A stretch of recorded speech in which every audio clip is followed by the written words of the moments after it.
നീ വന്നോ മാർക്കണ്ടേയ? വന്നമ്മേ. കണ്ണമ്മോനെ കൊണ്ട് തൊഴിയിച്ചോ? ആ, തൊഴുതിട്ടിപ്പോ കാറിലിരിക്കുക. മല കയറാൻ ഒരുപാട് പ്രതിസന്ധികൾ ഉണ്ടെന്ന് ഞാൻ മഹാലക്ഷ്മിയോട് പറഞ്ഞു കഴിഞ്ഞു. നിഴല് പോലെ നീ അമ്മോന്റെ കൂടെ ഉണ്ടാവണം. അതുകൊണ്ടല്ലേ ഞാനും കൂടെ പോയാൽ മാലയിട്ടത്. ഞാൻ തന്ന വേല് നിന്റെ കയ്യിലുണ്ടല്ലോ. അത് ഭദ്രമായിട്ട് എന്റെ പോക്കറ്റിൽ തന്നെ ഉണ്ടമ്മേ. നിങ്ങൾ യാത്ര പോയി തിരിച്ചു വരുന്നതുവരെ ഞാൻ പ്രാർത്ഥനയിലായിരിക്കും. മുൻപ് കണ്ണമ്മോന്റെ പിറന്നാൾ ദിവസം, അതായത് ഒരു തൃക്കാർത്തിക ദിവസം, കണ്ണമ്മോനൊരു അയ്യപ്പ വിഗ്രഹം കൊടുത്തിട്ട് മോനെ ഞാൻ പ്രാർത്ഥിച്ചു വിട്ടതാ. അന്ന് ആ കുട്ടിക്ക് ദശാസന്ധി ആയതുകൊണ്ട് അവൻ ആപത്ത് വരുമെന്ന് എനിക്കറിയാമായിരുന്നു. മോശം സമയം വരുമ്പോ ദൈവങ്ങൾക്ക് പോലും പിടിച്ചു നിൽക്കാൻ പറ്റില്ല.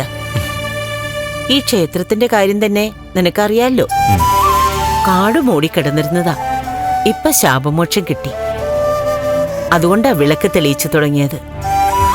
ഇനി ഇവിടുത്തെ ശക്തി തിരിച്ചറിഞ്ഞിട്ട് ആള് കൂടി തുടങ്ങും. പിന്നീട് ഇതൊരു മഹാക്ഷേത്രമാവും.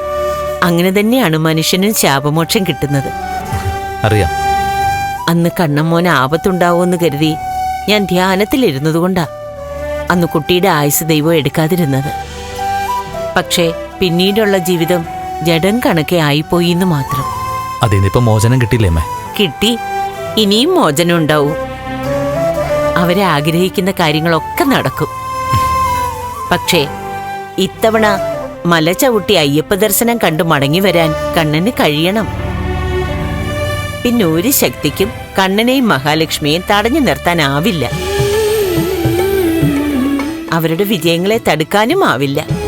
പളനി ആണ്ടവനെ ആവാഹിച്ച വേലും നെഞ്ചത്ത് ചേർത്ത് പിടിച്ചുകൊണ്ട് ഞാനും കൂടെ ഉണ്ടല്ലോ അമ്മേ. അതുകൊണ്ടൊന്നും സംഭവിക്കില്ല. കണ്ണൻ കാണുന്ന അമ്മയും മഹാലക്ഷ്മി കാണുന്ന അമ്മയും ഒന്നാണെന്ന് അവർക്കറിയില്ല. നീയുമായി എനിക്ക് ബന്ധമുണ്ടെന്നും മഹാലക്ഷ്മിക്കും കണ്ണനും അറിയില്ല. അതുകൊണ്ടാ ഞാൻ അങ്ങോട്ട് വരാത്തത്. എന്റെ ഈ ഭൂമിയിലെ ജന്മോദ്ദേശം തീരാറായോ അമ്മേ?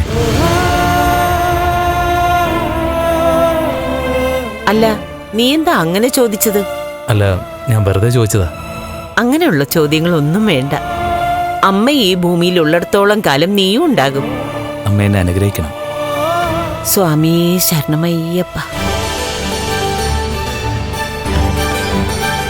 സ്വാമി ശരണം.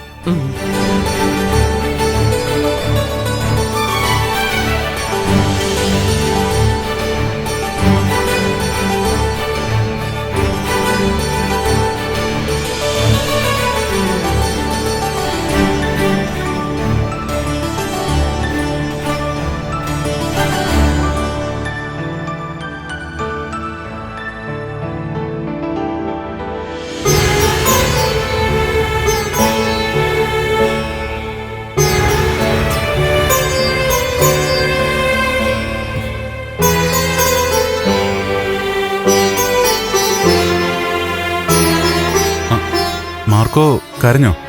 കണ്ണും നിറഞ്ഞിരിക്കുന്നല്ലേ? അങ്ങനൊന്നുമില്ല സാറേ. വീണ്ടും പോയി പ്രാർത്ഥിച്ചപ്പോൾ സാറ് പറഞ്ഞതുപോലെ എന്തോ ഒരു കാന്തശക്തി ആകർഷിക്കുന്നത് പോലെ ഒരു തോന്നലുണ്ടായി. പ്രാർത്ഥിച്ചപ്പോൾ കണ്ണ് നിറഞ്ഞു പോയതാ. ഞാൻ കരുതിയ പോലൊന്നും അല്ലല്ലോ. മാർക്കോ ഭക്തനാണല്ലേ? എല്ലാ തിരക്കും കഴിഞ്ഞ ശേഷം എനിക്കൊപ്പം സാറ് മഹാലക്ഷ്മി ഒരിടം വരെ വരണം. എങ്ങോട്ടാ മാർക്കോ? പളനിയിൽ. അതെൻ്റെ ഒരു നേർച്ചയാ. മലയ്ക്ക് പോയിട്ട് വന്നു കഴിഞ്ഞിട്ട് ഉടനെ നമുക്ക് പോ. മാർക്കോ എന്തെങ്കിലും പറഞ്ഞു കഴിഞ്ഞാൽ പിന്നെ നീട്ടിവെക്കുന്ന പ്രശ്നമില്ല. അത് വേണ്ട സാർ. സാറ് മല കയറി വന്നതിന് ശേഷം നിങ്ങൾ ഒരുപാട് യാത്രയൊക്കെ പ്ലാൻ ചെയ്തിട്ടില്ലേ? പ്രത്യേകിച്ച് അനന്ത് സാറും അദ്ദേഹത്തിൻ്റെ ഭാര്യയൊക്കെ. അതൊക്കെ കഴിയട്ടെ. അതിനുശേഷം നമുക്ക് പോവാം പളനിക്ക്. അവിടെ സിദ്ധനായിട്ടൊരു യോഗീശ്വരനുണ്ട്. അദ്ദേഹം വേല് പൂജിച്ച് തരും. ആ വേല് സാർ എപ്പോഴും പോക്കറ്റിൽ കരുതണം. അങ്ങനെ മാർക്കോ കരുതിയിട്ടുണ്ടോ? എന്താ സംശയം?